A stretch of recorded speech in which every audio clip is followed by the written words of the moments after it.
जय हिंद दोस्तों। उम्मीद है आप सब लोग अच्छे होंगे। आज हम 22 अगस्त 2024 के विजन एस न्यूज़ को सिंप्लीफाई करेंगे। कल जो हमने क्वेश्चन दिए थे, क्वेश्चन के आंसर ये रहे हैं CCDAV, और ये आज के आपके क्वेश्चन होंगे प्रीलिम्स के लिए और ये मेंस के लिए। ठीक है, अगर आप लिखते हैं तो मुझे जितना जल्दी हो जाइए भेज दीजिएगा ताकि मुझे टाइम मिले तो मैं उसको एवेल्यूएट कर पाऊँ। चलिए, सबसे पहले जो इंपॉर्टेंट न्यूज़ है उसको देख लेते हैं, बाद में दूसरी न्यूज़। तो यहाँ पे हमारा मिनिस्टर ने कंसर्न रेज किया है कि भाई ई कॉमर्स जितना बढ़ रहा है साथ के साथ इसके फ़ायदे के साथ नुकसान भी हैं। बस यही ठीक है, चलिए देख लेते हैं। सबसे पहले ई कॉमर्स क्या होता है, तो buying and selling of goods and services by digital means या फिर इलेक्ट्रॉनिक नेटवर्क। ठीक है, आपको पता है फ्लिपकार्ट, अमेजॉन, ये सब ई कॉमर्स के एग्जाम्पल हैं। ओके, क्या एडवर्स इम्पैक्ट हो सकते हैं? सबसे पहला है प्रेडेटरी प्राइसिंग। अभी कंपटीशन हाई है तो ये बहुत बड़े बड़े डिस्काउंट देते हैं, डीप डिस्काउंट, कि 1000 की चीज़ 500 में ले जाइए। बट समझ लीजिए ऐसा भी हो सकता है कि जब कंपटीशन कम हो जाए, उन्हें पता चल जाए कि भाई अभी अपना ही चल रहा है, तो वो डिस्काउंट भी कम देने लगे, राइट। फिर reduce option for consumers. Yes, already अगर इतना ज़्यादा डिस्काउंट दे रहे हैं तो चांसेस है कि और भी शॉप जो है वो कम खुलेंगे, और वो कम खुलेंगे तो कंज्यूमर के पास ऑप्शंस कम हो जाएंगे कि उन्हें तो कोई भी दुकान से कोई सामान लेना है तो दूर दूर जाना पड़ रहा है, तो वो बेटर समझेंगे इससे अच्छा है ऑनलाइन ही मंगवा लो। ठीक है, तो रिड्यूस ऑप्शन कम हो जाएंगे हमारे लिए। लॉस ऑफ एम्प्लॉयमेंट हो जाएगा डेफिनेटली। रिटेल सेक्टर है वो अपना बंद ही होने लगेंगे धीरे धीरे। इवन आप हम भी सोच लीजिए कि हम पहले जिधर दुकान से सामान लेते थे, अब कहाँ से लेते हैं? मॉल से लेते हैं। ज़्यादातर हाउस होल्ड्स ने यही किया हुआ है। फिर प्राइवेसी इश्यूज़ है, ये डेफिनेटली कंज्यूमर की प्राइवेसी को ब्रीच करते हैं। आप ऑनलाइन गूगल पे सर्च मारिए कि ये मुझे चीज़ लेनी है, आपको उनकी एडवर्टाइज दिखने लगती है। फिर ब्रीच ऑफ लॉ है, फॉर एग्जांपल ये जो भी सेलर होता है उनको मना होता है कि भाई आप अपना सामान डायरेक्टली नहीं बेच सकते हो। ठीक है, जैसे कि अमेजोन करती है, वो इलीगल है। अमेजोन खुद अपनी कंपनी अमेजोन बेसिक्स का सामान अपने ही वेबसाइट पे बेचती है, जो कि रिस्ट्रिक्ट किया हुआ है इंडिया ने कि आप B2C नहीं बेच सकते हो, बिजनेस टू कंज्यूमर, बट ये करते हैं। इससे जो दूसरी कंपनी है उनका बहुत नुकसान हो जाता है। ओके, तो ये एडवर्स इम्पैक्ट है, predatory pricing, option for reduce option for consumer, loss of employment, privacy issue, breach of law, और भी आप बहुत सोच लिख सकते हो जो आपको ठीक लगता है, आपको फिट बैठ जाएगा।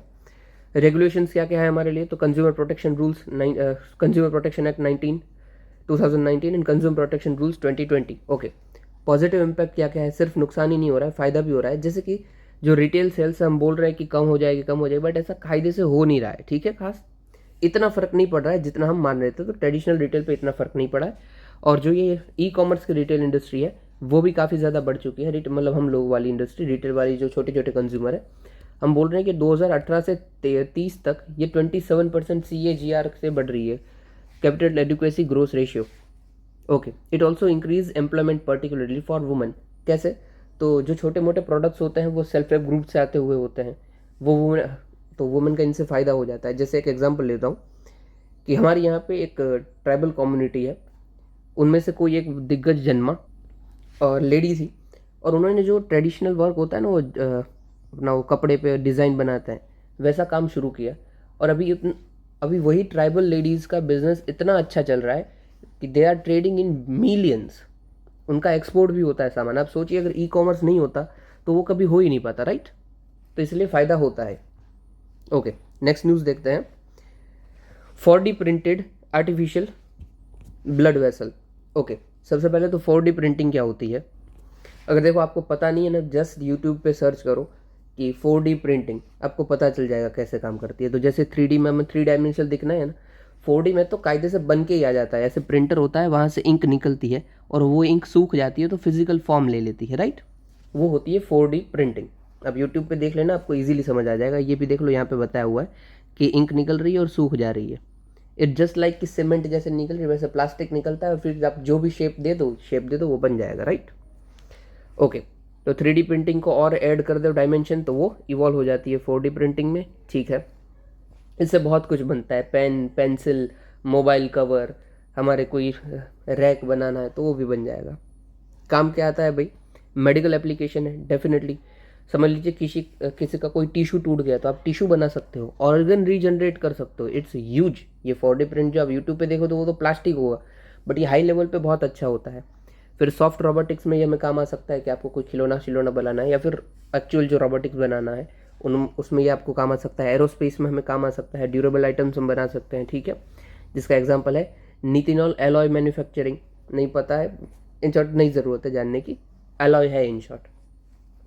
Sensors, flexible electronics, active origami arts and self evolving structure. Origami कहाँ की फेमस आर्ट है वो मुझे बताइएगा आपको अगर पता हो तो। फिर एडवांटेजेस क्या क्या है इसके फायदे, ये एप्लीकेशंस है। एडवांटेजेस क्या क्या है, तो डायमेनिक फंक्शनलिटीज़ है। यस, जो हम ट्रेडिशनल 3D प्रिंटिंग में करते हैं उसके हम कितना ऊपर जा सकते हैं, एक डायमेंशन पूरा ऐड कर रहे हैं और अच्छा कर सकते हैं। फिर मटेरियल एफिशिएंसी है, वेस्टेज नहीं होता है, क्योंकि आप सोचो पहले नॉर्मली क्या बनता है कि आपको मोबाइल कवर बनाना है तो ऐसे पार्टीशन में ऐसे ऐसे बन जाएगा, ठीक है। ये जो डार्क कलर है वो एरिया को हम कट आउट कर देंगे, जो एक्स्ट्रा बाहर का बच जाएगा उसको फेंकना पड़ता है या फिर रिसाइकिल करना पड़ता है। इसमें तो आप इस पेन के अंदर जो डालोगे मटेरियल वही बाहर निकलेगा और वो डायरेक्ट वैसे गोल होल ही बना देगा, मतलब जो आपको बनाना था, बाकी कुछ बनेगा ही नहीं, तो वेस्टेज होगा ही नहीं। कॉम्प्लेक्स डिज़ाइन भी इजीली बन जा सकती है, यस। फिर अनअवेलेबिलिटी ऑफ टेक्नोलॉजीज, हर एक के पास ये टेक्नोलॉजी अवेलेबल ही नहीं है भाई, तो आप कैसे काम कर लोगे, राइट। फिर मटेरियल भी लिमिटेशन है, जो इशूज़ हम टिश्यूज़ बनाते हैं वो इतना एफिशिएंट नहीं बनता, मतलब टूट फूट जाता है, ठीक है। यही मैंने आपको बताया ना, ये कवर पर इतना ये ड्यूरेबल नहीं बन पाता है क्योंकि इतना टेक्नोलॉजी हमारे पास अवेलेबल है नहीं, लिमिटेशन है मटेरियल की कि हमें सिर्फ प्लास्टिक का ही मिलता है।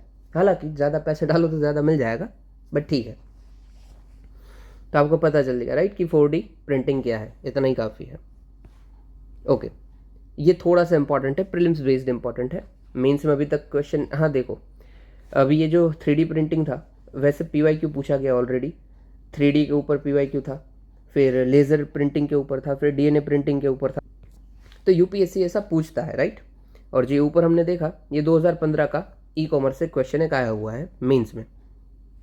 अभी आरआरबी 2013 में PYQ में था, डायरेक्टली नहीं था, इनडायरेक्टली था, बट था प्रीलिम्स में। ओके, सबसे पहले आरआरबी रीजनल रूरल बैंक, जैसा नाम से पता चल रहा है कोई भी रीजन में, रूरल एरिया में, पर्टिकुलरली रूरल एरिया में काम कर रही है, बट इसका मतलब ये नहीं है कि ये अर्बन एरिया में काम नहीं करेगी, राइट। ये अर्बन में भी काम करती है, तो अर्बन एंड रूरल दोनों जगह पे काम करती है। इसको किसकी रिकमेंडेशन के थ्रू बनाया गया था, तो नरसिम्हन वर्किंग ग्रुप की रिकमेंडेशन के थ्रू। और कौन से एक्ट के थ्रू, तो आरआरबी एक्ट 1987। ओके, मेजरली इनका काम क्या है, तो क्रेडिट फैसिलिटी प्रोवाइड करना एग्रीकल्चर एंड रूरल सेक्टर्स को। हमारे यहाँ पे 43 आरआरबी है और इनकी जो ओनरशिप होती है वो बटी हुई होती है गवर्नमेंट, स्टेट और स्पॉन्सर बैंक में 50, 15 एंड 35% रिस्पेक्टिवली। ओके, तो शेड्यूल कॉमर्स जो ये रेगुलेशन है वो उनको कौन रेगुलेट करता है, तो ये कमर्शियल बैंक है, तो इसलिए डेफिनेटली आरबीआई रेगुलेट करती है। और ये पर्टिकुलरली रूरल एरिया में और एग्रीकल्चर सेक्टर के साथ जुड़ा हुआ है, इसीलिए इसको सुपरवाइज करती है नाबार्ड। ओके, नाबार्ड मतलब भाई national bank for agriculture and rural development है ना, एग्रीकल्चर एंड रूरल डेवलपमेंट, तो इसलिए इसको ये सुपरवाइज करती है। ओके, ये प्रीलिम्स का फैक्ट है जो कि एक्चुअली में हमें कभी भी पूछे जा सकते हैं, तो आपका फर्ज है कि याद आप रखोगे। चलिए, इश्यूज क्या क्या है आरआरबी के साथ। सबसे पहला भाई, ब्रांच का एक्सपेंशन इतना होता है नहीं, आप सोचिए पूरे इंडिया में सिर्फ 43 है तो बहुत कम है, तो एक्सपेंशन इतना नहीं हो पाता है इजीली।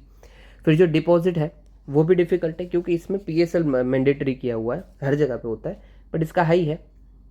और इसका भी जितना भी टोटल क्रेडिट जाता है उधार देने वाला, अराउंड 85% या फिर 75% सिर्फ एग्रीकल्चर को जाता है। NPA बहुत कम है, बट फिर भी आप एक्सपेंड नहीं कर पाओगे ना, आप ज़्यादा रीचर पर पॉपुलेशन को टारगेट नहीं कर रहे हो, तो आप कम कम क्रेडिट दे रहे हो।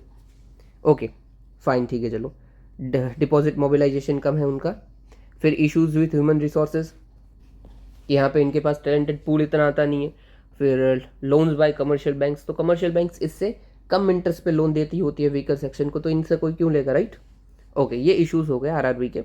वे फॉरवर्ड क्या है भाई, तो स्ट्रक्चरल कंसोलिडेशन करो, रिकैपिटलाइजेशन आरआरबी करो और पीरियोडिक रिव्यू और कैपेसिटी बिल्डिंग कीजिए। ओके, सिग्निफिकेंस क्या है, फिर भी हम क्यों आरआरबी को लेके बैठे हैं, तो सबसे पहले PSL, मैंने बोला ना 85 to 75% जितना PSL टारगेट ये फुलफिल करते हैं, ये अपना PSL बेस दूसरों को भी दे सकते हैं।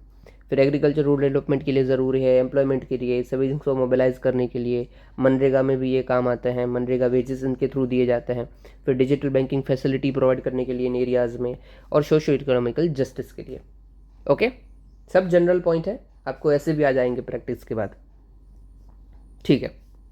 अभी नेक्स्ट है हाँ जी, ये थोड़ा सा टेक्निकल है, समझने में अगर दिक्कत आती है तो मुझे बताना, हम अलग से भी बना देंगे, बट इतना इंपॉर्टेंट नहीं है, साथ ही साथ ये भी बता दें। ओके, सबसे पहले हम यूज़ करते थे क्रिस्पर Cas9 करके टेक्नोलॉजी, उसका एक अपडेटेड वर्जन था क्रिस्पर 12/9, ठीक है, CRISPR Cas12। Okay, in short इसमें हम क्या करते हैं, समझ लीजिए कि ये कोई डीएनए है, ठीक है, ये डीएनए को हम जूम कर रहे हैं। डीएनए का सीक्वेंस ऐसा होता है ATCG, इसके नीचे ए के सामने TAGC, सेम टू सेम ऐसे बनता ही रहता है, ठीक है। ऐसा कुछ भी हो सकता है, ACTG ऐसे भी हो सकता है, फिर अगेन वही आएगा ए के सामने जी के सामने। ओके, ऐसे कुछ सीक्वेंस होता है। समझ लीजिए कि ये सीक्वेंसिंग में कुछ गड़बड़ है, या फिर ये डीएनए में कुछ लोचा हो गया है, कि ये डीएनए कुछ ख़राब हो चुका है कुछ हिस्सा, कि अभी अगर जो भी रीजनरेशन होगा वो थोड़ा सा बिगड़ सकता है। तो हम क्या करते हैं कि जो ख़राब हिस्सा है, समझ लीजिए ये हिस्सा ख़राब था, तो इसको हम काट लेंगे, राइट। और हम अभी काटेंगे मतलब ये डीएनए एकदम माइक्रो लेवल पे काम हो रहा है ना, तो ये जो इसकी सीजर होगी उसको हम क्या बोलेंगे, Cas9, जो क्रिस्पर Cas9 टेक्नोलॉजी है उसमें से Cas9 है, वो उसकी सीजर है, ये डीएनए को काटती है। और फिर Cas9 की टेक्नोलॉजी की मदद से हम जो भी नया हिस्सा है होगा वो इसको ऐसे जोड़ देंगे, ठीक है। ये डीएनए फिर अपने आप बाइंड कर लेंगे, नया डीएनए बना देंगे। मतलब जो हमने ख़राब हिस्सा था वो काट दिया, और जो नया हिस्सा अच्छा था वो हमने जोड़ दिया, अगेन डीएनए जैसा था वैसा का वैसा बन गया, ठीक है। ऐसा ही समझ लीजिए, कपड़ा गंदा कपड़ा काटा, नया कपड़ा जोड़ दिया, दैट्स इट। यही काम है क्रिस्पर Cas9 का। इसमें देखो बहुत टेक्निकलिटीज़ भी होती है, बट जनरली यही चीज़ है। ओके, अभी इसी चीज़ को हमने अपग्रेड किया है। पहले क्या था, क्रिस्पर Cas9 के थ्रू या फिर क्रिस्पर Cas12 के थ्रू जो जो हम नहीं कर सकते थे वो इस नई टेक्नोलॉजी से कर सकते हैं, नए टूल्स के, एडिटिंग टूल से। वो उसका नाम है, ये देख लीजिए, ISDRA TNPB, इसके थ्रू कर सकते हैं, ठीक है।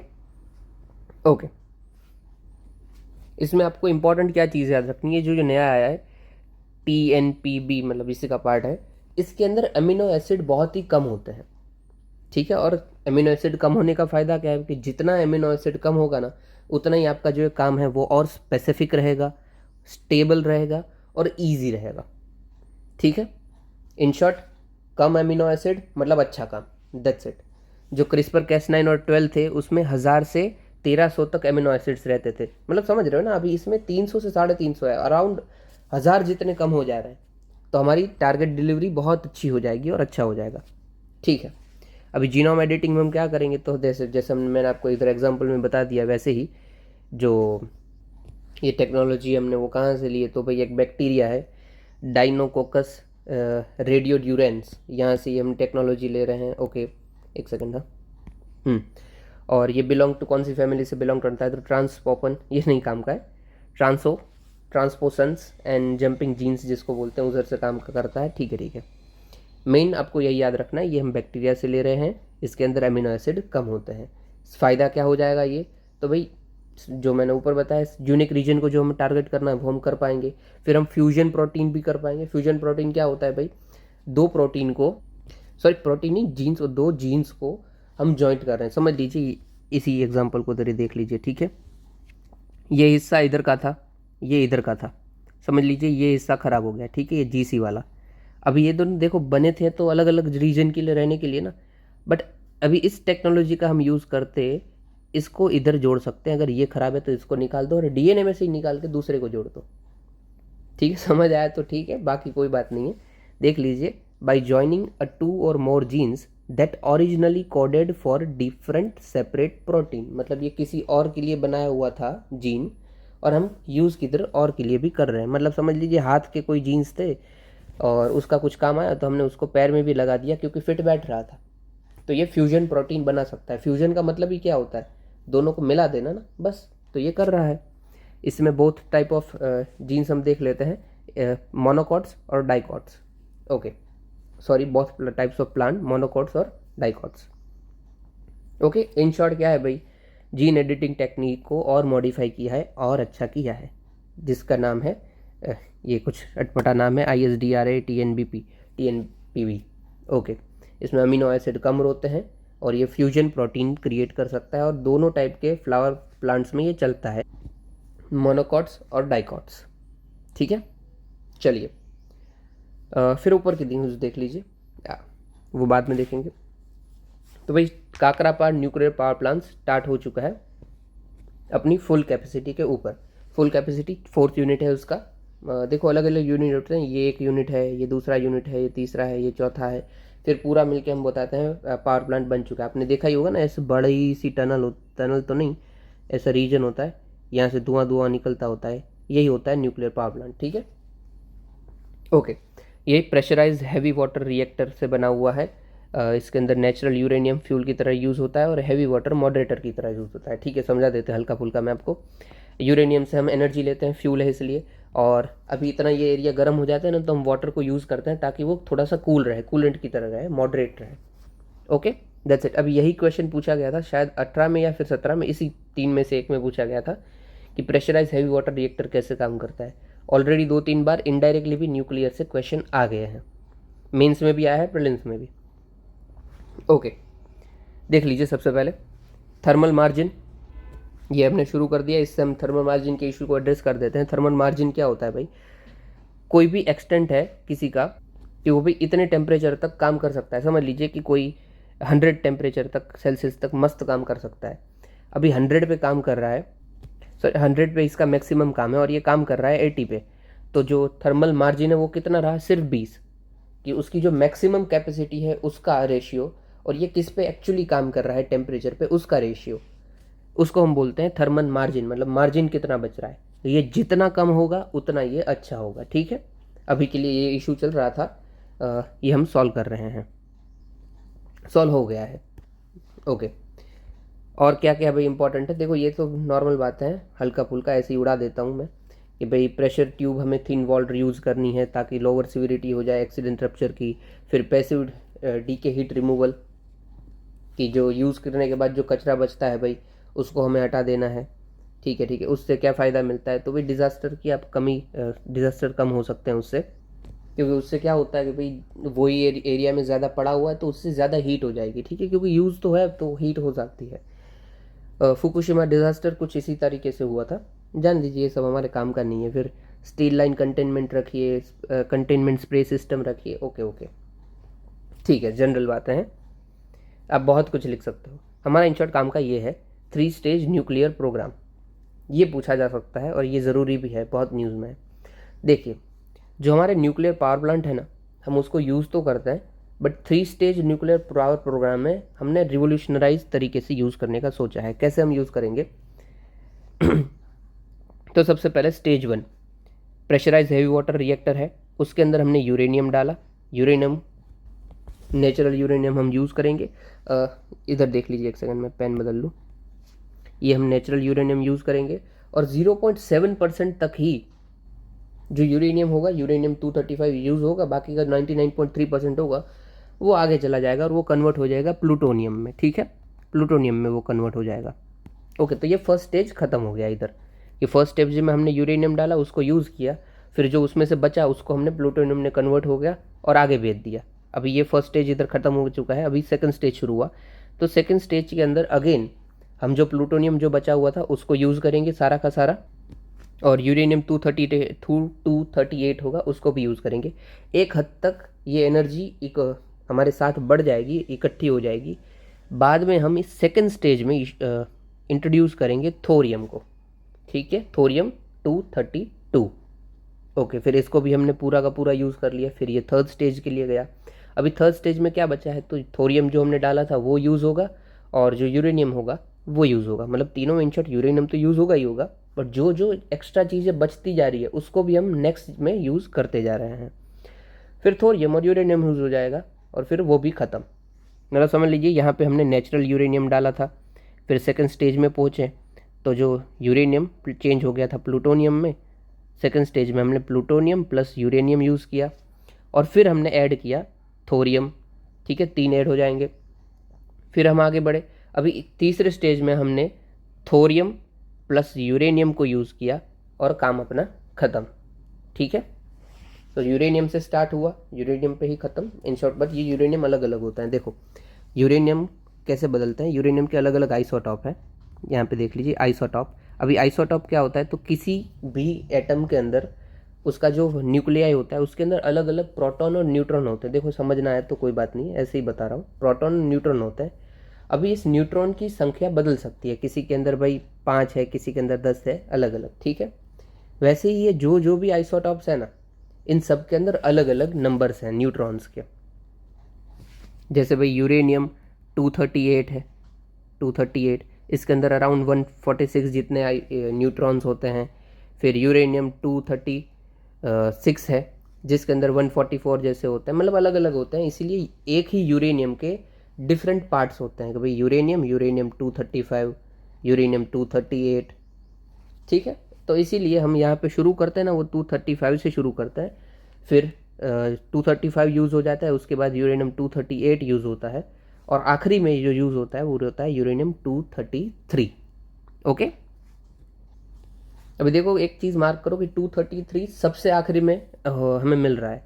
क्यों? क्योंकि दो ही मतलब नेचुरली मिलने वाले यूरेनियम दो ही है, एक है 235 और 238। बाद के जो होंगे ना वो आर्टिफिशियली बनेंगे, मतलब आपने रिएक्शन कर दिया एक बार इसी 235 या 238 का, उसके बाद जो एक्स्ट्रा निकलेगा वो होगा 233, 234, 241, सॉरी 41 तो नहीं होता, 237 ऐसा पकड़ो, ठीक है। समझ गए ना? इन शॉर्ट, पहले यूरेनियम डाला हमने, फिर प्लूटोनियम, फिर थोरियम, और फिर अगेन यूरेनियम और थोरियम से एंड कर दिया। ये हमारा 3 स्टेज न्यूक्लियर पावर प्रोग्राम है। ओके यार, मुझे जल्दी जल्दी बताना होता है ना, तो मैं ठीक से कायदे से बता नहीं पाता हूँ, क्योंकि एकदम आराम से बताऊँ आपको डेफिनेटली इसमें समझ आ गया तो वेल एंड गुड। बाकी कभी कभी ऐसा होता है कि इतना जल्दी बताना है कि फिर मेरी क्वालिटी वो चली जाती है बचाने की। ठीक है, ना समझ आया तो सॉरी, मुझे बता देना। चलो नेक्स्ट है यूएस के एक्सट्रेडिशन को लेकर। तो देखो 26/11 जो अटैक हुआ था, उसका जो प्लॉटर था, उसकी सब जो टेक्निक्स करने वाला हेरल्ड हेडली करके, उसको यूएस की जेल में भी बंद किया गया है। उसको हम बोल रहे हैं कि भाई इंडिया भेज दो, क्योंकि इसने क्राइम किया हुआ है। हम चाहते हैं कि हमारे देश में क्राइम जो हुआ है उसको हम ही अपने पास रखें। तो इसी के रिलेटेड बातचीत चल रही है। ओके, तो एक्सट्रेडिक्शन क्या होता है भाई? तो कोई भी क्रिमिनल है, वो कोई एक जगह पे काम करते दूसरी देश में चला जाता है, तो भाई समझ लीजिए इंडिया में क्राइम किया और फिर वो भाग गया यूएसए में, तो इंडिया रिक्वेस्ट कर सकता है यूएसए को, भाई ये हमारे देश में क्राइम करके भागा है, हमें लौटा दो, दैट्स इट, ठीक है। तो delivery on part of one state to another state for whom decided to deal with crimes of which they have accused or convicted in justice payable in court. Okay, तो देखो इसकी कुछ condition है, ये ऐसे ही आप नहीं कर सकते हो एक्सट्रेडिशन, इसलिए हम कर नहीं पाते हैं। यूके में बहुत सारे चले जाते हैं अपने बड़े बड़े क्राइम करके, पर यहाँ पे हम वापस ला नहीं पाते हैं। क्यों नहीं ला पाते हैं? एक तो वो जो क्राइम बंदे ने किया है वो दोनों देश में क्राइम होना चाहिए। समझ लीजिए ब्रेड की चोरी कर ली, वो इंडिया में क्राइम है, अभी यूके वाले बोले कि हम इसको तो क्राइम मानते ही नहीं है, तो अभी इसके चलते हम इसका एक्सट्रेडिशन नहीं कर पाएंगे। दोनों कंट्री अगर किसी को क्राइम मानते हैं तो ही हो पाएगा, ये एक फर्स्ट कंडीशन है, ठीक है। फिर दूसरा होता है, इसके सारे प्रिंसिपल्स हैं कि जो भी उसने क्राइम किया है उसी को आपको चार्जेस लगा के करवाना है। फिर ऐसा नहीं हो सकता कि आपने ये ब्रेड चोरी की थी उसके साथ साथ ये भी बताओ कि भाई पुलिस को धक्का दे के भी भागा था। नहीं भाई, जो चार्जेस चलाए हैं और बताए हैं उसी के ऊपर आप जो भी केस चलाना है वो चला सकते हो। इसके ऊपर फेयर ट्रायल भी चलनी चाहिए, और जो भी कंट्री इसको आपस में लेन देन कर रही है वो दोनों के बीच में एग्रीमेंट, बायलैटरल ट्रीटी कुछ होनी चाहिए। दैट्स इट, जनरल प्रिंसिपल्स, ठीक है। ग्लोबल फ्रेमवर्क क्या बोलता है, तो ट्रीटीज क्या क्या है, तो UN model law of extradition, फिर convention against transnational organised crime, United nation model treaty extradition. Okay, India में क्या क्या चल रहा है, तो एक्सट्रेडिशन एक्ट 1962 हमारे पास है, ये मिनिस्ट्री ऑफ फॉरेन अफेयर्स या फिर एक्सटर्नल अफेयर्स के अंदर काम करता है। और एज प्रेजेंट इंडिया के पास 48 कंट्रीज के साथ एग्रीमेंट ट्रीटी साइन है हमारी। ओके, ट्रीटी साइन है 48 के साथ और एग्रीमेंट साइन है 12 के साथ। ये नंबर ज़रूरी नहीं होता है।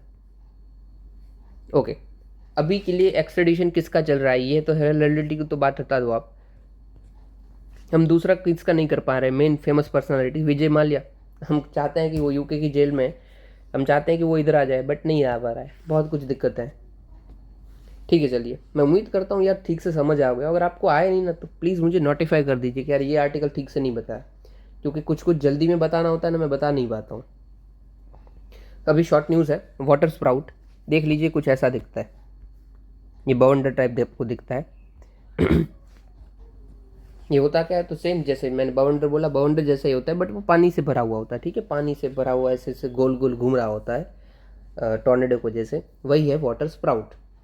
अभी आपको लगा कि अगर पानी से भरा हुआ है तो डेफिनेटली ओशन या लेक से जन्मा होना चाहिए, नहीं नहीं, ये उधर से नहीं जाता है, यानी उधर से पानी लेता है, बल्कि जो क्यूमुलस क्लाउड होता है, ठीक है, ये क्यूमुलस क्लाउड का ही डिसेंड होता है, ये कंडेंसेशन हो जाता है, वही पानी नीचे आता है और ये बन जाता है। ये दो टाइप के हो सकते हैं, एक टॉर्नेडिक हो सकता है जहाँ पे डिस्ट्रक्टिव सिस्टम ज़्यादा चल रही है, वहाँ पे ये बन जाएगा, और दूसरा फेयर वेदर हो सकता है। अभी देखो फेयर वेदर में ऐसा हो जाता है ना, तो ये ज़्यादा डेंजरस होता है, ठीक है, रेयरली डेंजरस, सॉरी उल्टा बोल दिया, ये कम डेंजरस होता है, क्योंकि फेयर वेदर चल रहा है ना, शांत चल रहा है। अगर वेदर ही ज़्यादा डिस्ट्रक्टिव होगा तो ये भी ज़्यादा डिस्ट्रक्टिव होगा, बट ज़्यादा नुकसान होता नहीं है इससे, क्योंकि ये जैसे ही ज़मीन से टच होता है ये कमज़ोर पड़ने लगता है, धीरे धीरे लूज़ कर देता है एकदम ही। ओके, तो भाई क्लाउड से जो कंडेंसेशन होता है उससे जमा हुआ ये फिर हवा को और वेदर के चलते ये गोल गोल घूमने लगता है, दैट्स इट, इसको हम बोलते हैं वाटर स्प्राउट। कंडीशंस क्या क्या होनी चाहिए, तो हाई लेवल ऑफ ह्यूमिडिटी होनी चाहिए। देखो ह्यूमिडिटी क्यों ज़रूरी है, ताकि तभी तो वो मॉइस्चर खींच पाएगा, ठीक है, और रिलेटिवली वार्म टेम्परेचर होना चाहिए compare to overlying air, definitely ये वार्म होगा तभी ये घूमेगा। आपको अगर नहीं पता है तो साइक्लोन कैसे अब चलता है वो आपको पता है, तो ये आपको ऐसे ही पता चल जाएगा। साइक्लोन में क्या होता है, जो उसकी आई है ना, यहाँ पे होगा एकदम लो प्रेशर, और फिर ये हवा ऊपर जा रही है सारी की सारी, ठीक है, और यहाँ पे नीचे लो प्रेशर है। अभी जो हवा होती है वो हाई प्रेशर से लो प्रेशर की ओर जाती है, और यहाँ पे है वह टेम्परेचर ठंडा, तो अगेन क्या होगा कि यहाँ से जो ठंडी हवा होगी वो अगेन इसी नीचे वाले लो प्रेशर में जाएगी ऐसे, तो इसी के चलते हवा बार बार बूस्ट ये इधर से जाती है एक्चुअली, तो इसी के चलते ये हवा ऐसे जाती है, फिर वरी ऊपर आती है, ऐसे जाती है, फिर ऊपर आती है, इसी के चलते वो टोर्नाडो पूरा का पूरा बिल्डअप हो जाता है, और फिर कॉरियोलिस फोर्स भी वर्क करता है एटसेट्रा। ये हटा दीजिए, खामखा वाटर स्प्राउट को खींचा। फिर है EU natural restoration law. In short यहाँ पे नेचर को रिस्टोर करने की बात चल रही है। यूरोपियन यूनियन ने लॉ फोर्स कर दिया है कि अभी से भाई यूरोपियन यूनियन पूरा का पूरा नेचर को बचाएगा। कुछ कुछ इसमें टारगेट रखे गए हैं, जैसे कि भाई 30% terrestrial coastal fresh water drain Peatland सबको आपको बाई 2030 कवर करना है। 25,000 रिवर को किलोमीटर की रिवर को आपको ठीक करना है। 3 बिलियन एडिशनल ट्री आपको लगाने हैं। फिर एक टारगेट मेन रखा गया है नेचर 2000। इसमें ये क्या करेंगे, तो एक नेटवर्क बना देंगे पूरा का पूरा EU के अंदर जो भी प्रोटेक्टेड एरियाज़ है, ठीक है, नेचर 2000, ओके, और रिस्टोर करेंगे भाई डिग्रेडेड लैंड को बाई 20% बाई 2030, ओके, और पूरा का पूरा बाई 2050। हम इन शॉर्ट क्या इससे यूज़ कर सकते हैं, ये तो कुछ खास काम का नहीं है, बट हाँ हम जो आंसर राइटिंग करें उसमें ये लिख सकते हैं कि भाई इंडिया को भी EU नेचुरल रिस्टोरेशन लॉ के जैसे लॉ पास करना चाहिए, या फिर ग्लोबली क्या एफर्ट्स चल रहे हैं उसमें भी आप इसको यूज़ कर सकते हो नेचर के रिलेटेड, ओके। फिर ADR की रिपोर्ट है, एसोसिएशन ऑफ डेमोक्रेटिक रिपोर्ट, जिन्होंने बोला है कि भाई हमारे इंडिया में अभी के लिए 151 MP और MLA हैं जिनके ऊपर क्राइम्स अगेंस्ट वुमेन रजिस्टर्ड हुए हैं, बट फिर भी कुछ हो नहीं रहा है, ठीक है। क्राइम अगेंस्ट वुमेन आपको पता है ये क्यों न्यूज़ में है। उसमें से 151 में से 1/3 जो है वो रूलिंग पार्टी एट सेंटर के हैं। सैड है भाई, बट फिर भी है, क्योंकि पब्लिक वोट देती है तो आपके ऊपर राज करेंगे भाई, कोई भी बंदा होगा कैसा भी, if you are voting for them they will definitely rule it, okay. 16 MP है जिनके ऊपर तो भाई डिक्लेयर केसेस हैं रेप के भी, ठीक है। इन शॉर्ट आप इसको यूज़ कहाँ पे कर सकते हो, एथिक्स का क्वेश्चन पेपर में, सोसाइटी के गवर्नेंस में, कहीं पे भी आए तो आप यूज़ कर सकते हो कि ADR की रिपोर्ट के अनुसार हमारे यहाँ पे अराउंड 151 MP MLA के ऊपर चार्जेस लगे हुए हैं क्राइम्स अगेंस्ट वुमेन्स, ओके। फिर चंद्रयान 3 जो हमारा भेजा गया है, उनका रोवर प्रज्ञान ने भाई लूनार मैग्मा ओशन हाइपोथेसिस को एविडेंस प्रोवाइड किया है कि हाँ भाई ऐसा कुछ हुआ होगा, ये सपोर्ट प्रोवाइड कर रहा है। अभी सबसे पहले ये क्या था, लूनार मैग्मा ओशन हाइपोथेसिस क्या है, तो ऐसा हम बोलते हैं कि भाई मून में पहले मैग्मा का पूरा एक ओशन था। मैग्मा क्या होता है, तो ज़मीन मतलब हमारे पृथ्वी के अंदर जो खौलता हुआ लावा होता है वो मैग्मा होता है। जब ये मैग्मा बाहर आ जाता है सरफेस के बाहर, क्रस्ट के बाहर, तो ये लावा बन जाता है, ठीक है। तो मैग्मा इज जस्ट फायर, ठीक है, एकदम वो लावा जैसा है, वो मैग्मा है, ओके। तो ये पहले हुआ करता था, दैट्स इट। फिर कुछ कुछ चेंजेस हुए, कूलिंग हो गई, कुछ हैवियर मिनरल्स थे वो नीचे आ गए, इनर पार्ट में हो गए, जो कम थे वो ऊपर आ गए और लेयर्स बन गई, ठीक है, नॉर्मल बात है।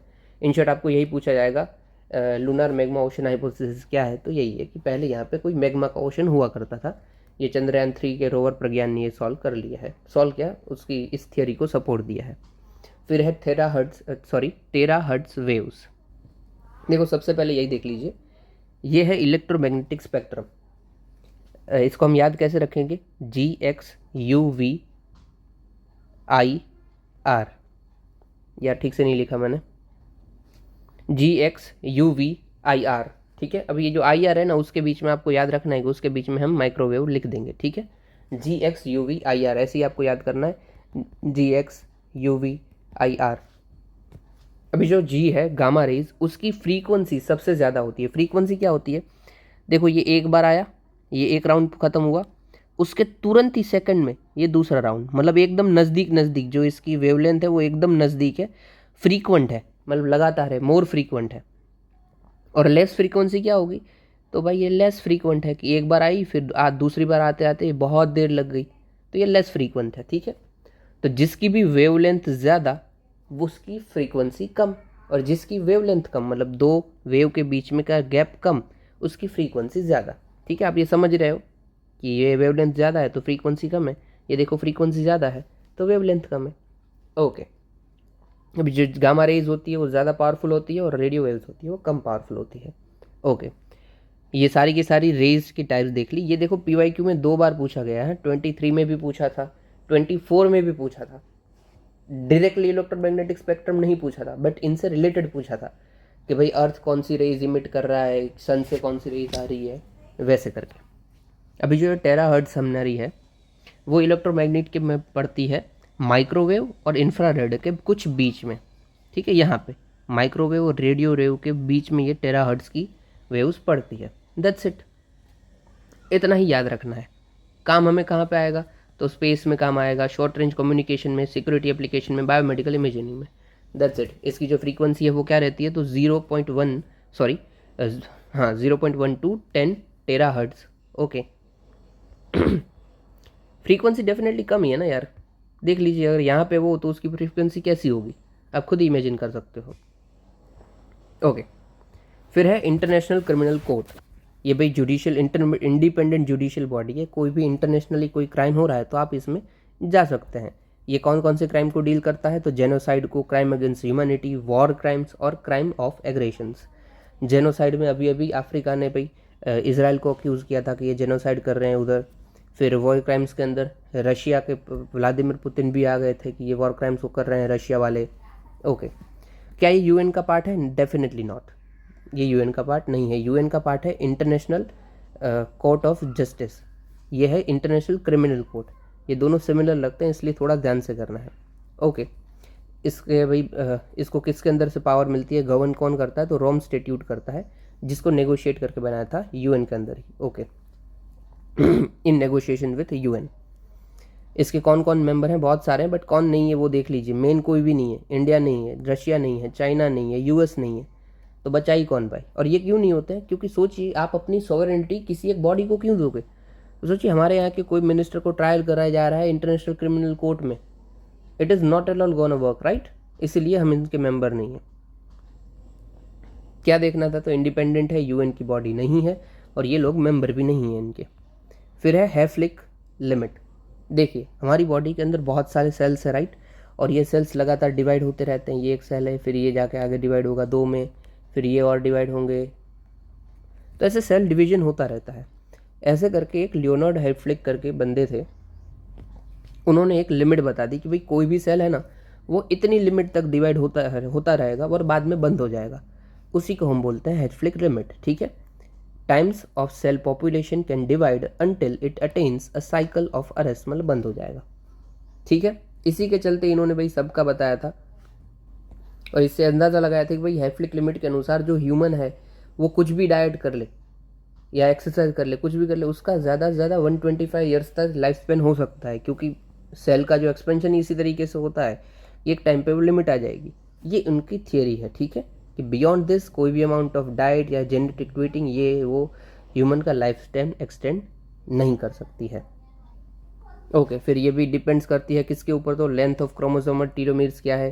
टीलोमीर्स क्या होते हैं भाई, तो ये रीजन होता है रिपीटेड डीएनए सीक्वेंसेस का at end of chromosome. In short समझ लीजिए एक क्रोमोसोम है, इसका जो ये एंड होता है, ये एंड को हम बोलते हैं टेलोमेर्स। ठीक है, जस्ट इतना ही याद रखिए, बाकी जाने दीजिए, कुछ काम का नहीं। हैफ्लिक लिमिट में मैं बता दिया क्या है।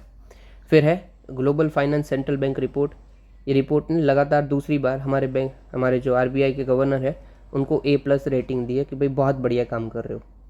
ये रेटिंग भाई कौन देता है, तो US बेस्ड ग्लोबल फाइनेंस 1994 से, और ये इंडिपेंडेंट है। ये रेटिंग A to F तक देता है और ये दूसरे लीडर्स को कंपेयर करते हुए देते हैं। हमारे लेवल पे क्यों दे रहा है, तो हमारी जो आरबीआई की पॉलिसी है वो एक्सीलेंट चल रही है। सबके नुकसान हो रहे हैं, सबका भाई रुपीज़ गिरा, सबकी अपनी करेंसी गिरी थी, पर इंडिया की नहीं गिरी थी due to well maintenance of RBI. Okay, फिर लास्ट न्यूज़ है कामचटका पेनिनसुला। देखो ये पूरा का पूरा जो रशिया ना, उसके एकदम आप ईस्टर्न एज पे चले जाओगे तो ऐसा छोटा सा एक पेनिनसुला आता है। ठीक है, ये ट्राइंगुलर शेप का। पेनिनसुला क्या होता है, तो कोई भी ऐसी बॉडी जो 3 बाजू से पानी से घिरी हुई हो, वो पेनिनसुला हो गया। ओके, तो ये कामचटका पेनिनसुला है, ये न्यूज़ में था बस इसीलिए। देखो हम पढ़ेंगे बढ़ेंगे तो नहीं, वहाँ से कुछ काम का नहीं है, मैप बस याद कर लेंगे। अभी ये न्यूज़ में है तो मैप याद कर लो। रशिया, ये कामचटका पेनिनसुला, इसके राइट बाजू ईस्ट बाजू कौन सा सी आता है, बेरिंग सी, और लेफ्ट बाजू ओखोत्स्क सी। अब ये बेरिंग सी हम देख लें तो देखो ये भी जो है ना, ये है रशिया, और ये वाला रीजन है ना, ये है US से। तो US से और रशिया को कौन सी भाई स्ट्रेट सेपरेट करती है, तो बेरिंग स्ट्रेट। ठीक है, बेरिंग। डन। ये शायद पूछा गया है कहीं पे, पर मुझे याद नहीं है कौन सी ईयर में पूछा गया था, कुछ तो था। और यहाँ पे है सी ऑफ ओखोत्स्क। तो हम सारे के सारे रशिया की बॉडी के सारे सी देख लेते हैं। तो यहाँ पे बेरिंग हमने देख लिया एक। ठीक है, एकदम अभी लेफ्ट बाजू जाते हैं तो यहाँ पे आता है बेरेंट, मतलब वेस्टर्न बाजू भी बी से और ईस्टर्न बाजू भी बी से। बेरिंग एंड बेरेंट नाम ध्यान रखना, क्योंकि उल्टा सुल्टा कर दे एग्जाम में, चल सकता है। तो बेरेंट, बेरेंट के बाद आता है कारा सी, कारा के बाद लेप्टव, लेप्टव के बाद ईस्ट साइबेरियन। ठीक है, बेरन, कारा, लेप्टव, साइबेरियन एंड बेरिंग। ठीक है, बी के LSB, बी के LSB। ये नाम वैसे याद रह जाना चाहिए, क्योंकि ऐसा नाम बन रहा है कि चलो पता चल जाएगा आपको। ठीक है, ओके डन, इतना ही काम का था। ये कामचटका पेनिनसुला आपको न्यूज़ में पता चल गया है क्या है। इसका यूजुअली क्लाइमेट जो है वो तुंद्रा टाइप का क्लाइमेट रहता है। और हाँ, ये देखो कामचटका पेनिनसुला है ना, इधर से जो आइलैंड की ये स्ट्रिप शुरू हो रही है, ये है कुरील आइलैंड्स। और कुरील आइलैंड डिस्प्यूटेड है बिटवीन रशिया एंड जापान। जापानी यहाँ पे पड़ रहा है ना, ओके। और यहाँ पे पड़ता है ओखोत्स्क सी, जापान के यहाँ पे सी ऑफ जापान। और फिर यहाँ पे आप आ जाओगे चाइना के और जापान के बाजू में तो येलो सी। फिर यहाँ पे चले जाओ, ये कजाकिस्तान वाले पूरा का पूरा यूरोप बताता हूँ, ये कास्पियन सी, ये ब्लैक सी, ये मेडिटेरियन सी, और ये छोटू सा दिख रहा है वो रेड सी। ठीक है, okay that's it for this day. और हाँ, वीडियो क्यों लेट हो गई थी यार, तो मेरे यहाँ पे वाईफाई ख़राब हो गया था, इसलिए मैं अपलोड नहीं कर पाया था। इसलिए मैंने रिकॉर्ड भी नहीं किया कि खामखा रात को जाग के कौन रिकॉर्ड करे। तो अभी रिकॉर्ड कर लिया और अपलोड कर दिया। माफ़ करना अगर लेट हुआ तो आपका टाइम टेबल थोड़ा बिगड़ जाता है, बट सॉरी, वाईफाई नहीं चल रहा था। और ये हैं आज के आपके क्वेश्चंस, ये प्रीलिम्स के हैं और ये मेंस का है। ठीक है, जितना जल्दी हो सके आप इसको अटेम्प्ट कीजिए, मैं अगर टाइम मिलेगा तो इवैल्यूएट भी कर दूंगा। और पार्टिसिपेट कीजिए, इससे आपका ही फ़ायदा होगा। पार्टिसिपेट नहीं करने से आपको पता नहीं चलेगा कि आपका रिटेंशन कितना हो रहा है। ठीक है, इतना सुनने के लिए आपका शुक्रिया। जय हिंद।